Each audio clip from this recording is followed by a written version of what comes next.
Hello everyone, সবাই কেমন আছেন? তো এটা ছিল আমার প্রথম দিনের ব্লগ, মানে সামারের ভিডিও ছিল এটা। তো ওই দিন বিকেলে দুইজনে একটু বের হয়েছিলাম এবং বাসার কাছে একটা সুন্দর পার্ক ছিল, ওই পার্কে গিয়েছি। তারপর যাওয়ার পথে সে আমাকে একটা ফুল কিনে দেয় এবং সেই ফুল নিয়ে হাঁটতে হাঁটতে একটু ভিডিও করে নিয়ে কিছু ছবিও তুলেছিলাম ফাঁকে।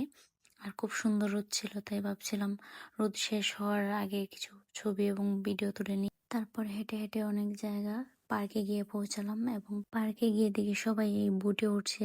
তারপর আমরা উঠলাম, কিন্তু আমাদের বয়সের আসলে বুড়ো বুড়ি কেউ নেই, সব বাচ্চারা ছিল এই বুটের মধ্যে। কিন্তু আমাদের শখ জাগলো ওটার, কিন্তু আসলে আমাদের বোটটা ভালো ছিল না, হ্যান্ডেল গুলা ছিল অনেক শক্ত এবং পা দিয়ে অনেক জায়গায় যেতে যেতে তারপর দুজনেরই পায়ে ব্যথা শুরু হয়েছিল।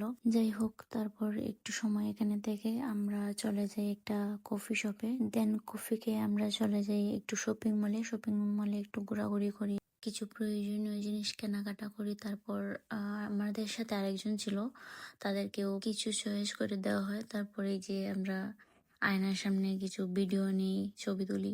দেন চলে যাই আমরা মেট্রো স্টেশনে, এবং স্টেশনটি আমাদের বাসা থেকে বেশি দূরে নয়, মাত্র 5-6 মিনিটের রাস্তা। বাট বাসায় যাওয়ার পথে অনেক বাজার সাজার করা হয়েছিল, তাই ভাবছিলাম যে গাড়িতে করে গেলে অনেক লেট হবে আর গাড়ির স্টেশন অনেক দূরে, কিন্তু মেট্রো স্টেশন আমাদের বাসার কাছে, তাই বাসায় যেতে অনেক সুবিধা হবে। আর মেট্রোর জন্য বেশি সময় অপেক্ষাও করতে হয় না, 4-5 মিনিট পর পরই মেট্রো চলে আসে। মেট্রো দিয়ে গেলে অনেক তাড়াতাড়িও হয়, প্লাস কোনো জ্যাম থাকে না। তো কথা বলতে বলতে এই যে আমার মেট্রো এসে গেল। আর সব মিলিয়ে এটা ছিল আমার আজকের মিনি ব্লগ। তো সবাই ভালো থাকবেন, টাটা।